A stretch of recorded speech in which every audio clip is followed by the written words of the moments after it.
hated the motherfucking album when we finished it. And why is that? Literally hated the motherfucking album when we finished it. It wasn't till my homie Junkie Gene stole the tape out my car. And he called me, he beat me, he paged me. I said, man, what my motherfucking tape, nigga? You was the last nigga in my car. He said, this motherfucker hard, cuz. The whole tape. I said, man, you can keep it. And from that day to the next day to the next day, we kept getting this praise. And I didn't like the album. I didn't want to be just sitting there dissing white people, bro. It wasn't because I was scared to. I wanted to talk about the niggas that shot me, so I'm telling them niggas I'm looking for y'all. Right. I wanted to keep that shit in the streets. And so these two thoughts came to mind. This nigga don't want me to put this shit in the streets because now my gangster shit gonna be compared to his gangster shit. And he don't need me to overshadow him with this gangster shit. Because at some point, somebody gonna call authenticity into place. Which one of you niggas is the real niggas? So I don't want to battle Q internally, you know what I mean? And so it kind of forced us to learn about the Nation of Islam. It forced us to learn about Minister Farrakhan. It forced us to learn about Elijah Muhammad and this knowledge itself that was given to us and the power of the black man. And so I got the knowledge itself to a degree that made me want to practice Islam all the way to prison. And then I watched Shorty go through what he go through. And I watched how no one was there for him, not even the organization that he represented. And I watched Shorty and his family become homeless. And I watched them move into a trailer park. And I watched my brother health decline. And nobody came to his aid. And so I couldn't be mad at the Nation of Islam. I don't know the story between them and Shorty. And I can't be mad at Ice Cube because I don't know the story between him and Shorty. All I could do is pray for Shorty and hope that he come up out of it. And they ended up coming up out of it, but his health failed me, bro. And we lost my brother right before I came home. Yeah. Well, that's why, like, who you're going to shoot with that seems more from the stuff I knew from you before Guerillas in the Mist to now talking. It makes more sense. That seemed like more of who you were or what you were about. Like, hey, this is black on black crime. What are we doing? You know, that. Exactly. And that's why I understand why you and your heroes could affect people, but I also didn't understand, like, okay, if that song upsets you, first of all, a lot, if not all of that is accurate. But more importantly, just like every other album, there's all these other songs. Why aren't you caring about those or listening to those? And that's, and even All of My Nutsacks is similar type of vibe. So that's what always confused me. Now, I always ask people this question. Why do you and your heroes piss you off? Because you guys talked about Elvis, you talked about Lincoln, and Lincoln did the Emancipation Proclamation. So you got to give him a history lesson on Lincoln and break down little excerpts from his shit where he wasn't really against slavery. You know what I'm saying? He really wasn't against this shit. And so I don't want to fucking give everybody history lessons.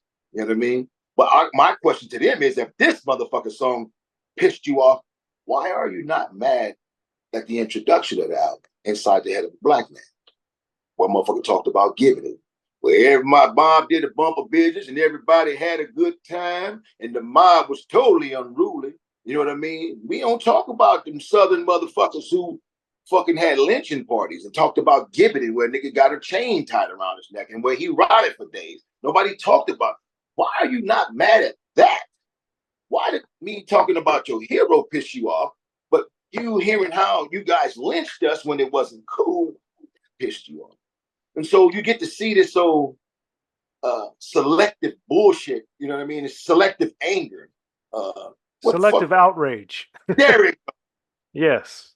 Some Chris Rock shit he said about Will. You know, the selective fucking outrage, bro.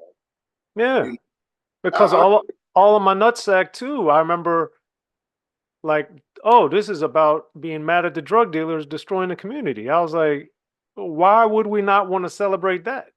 Like, you know, and so nobody got mad at niggas saying, say ho, this nigga got the yayo, playing that shit from LA to San Diego. Yeah. And then the nigga come back in and tell him, yeah, you let me catch up to you. You know, bucking your ass, motherfucker. Now look who's dead. So we was fighting a dope dealer on the block.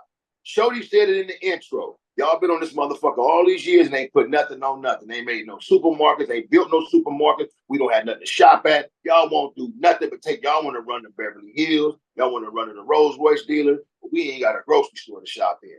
You know, if you go to a Hispanic community, they got a market. They got everything they need. They got everything they need to have a sufficient, self-sustained community. Well, you remember Karis Boogie Down Productions had the Black Drug Dealer song. You remember that one? Exactly. Yeah. You know, we won't even build for ourselves. So I don't blame nobody no more. This shit is by design. You find a handful of blacks like the Oprah Winfrey's and the Tyler Perry's and these motherfucking rich motherfuckers, and you make everybody try to aspire to be these two with no hopes of ever attaining this shit because they're not going to make a billion black billionaires. You know, you will never see a million black billionaires in the United States ever. Won't ever be that. Just too much money. There's too much wealth. You know what I mean? And nobody's ready to carve that shit up like that right now. But we will give you niggas a couple of motherfuckers to aspire to. You'll never get there. We'll make Jay-Z a billionaire for you rappers, Oprah a multi-billionaire for you motherfucking talk show hosts and motherfucking media moguls, and Tyler Perry a billionaire for all you silver screen motherfuckers. They broke it down into categories. To the athlete, Magic Johnson, come on, bro. And so motherfuckers would be like, man, you hating. I'm not hating. You niggas is playing with that carrot dangling in front of your head. I'm not. I just want to live a decent life, have a decent lifestyle, and vacation twice a year. Like the COs used to do. You know, they paid for their home. They made $130,000 a year. They paid for their home. They got the toys, and they hit the lakes, man. They drink cases of good beer, and they come back and they tell you about it. Coop, I can't wait for you to get out of prison so you can live. You know, the jet skis, the boats, you tow them with a truck. You got your family and your friends. God damn it, to me, that's living. I don't need a 40-room goddamn mansion or Airbnb with 500 goddamn Rolls Royces and 200 motherfucking this and that. That shit's so silly. Ostentatious bullshit. That's for an empty human being. You know what I mean?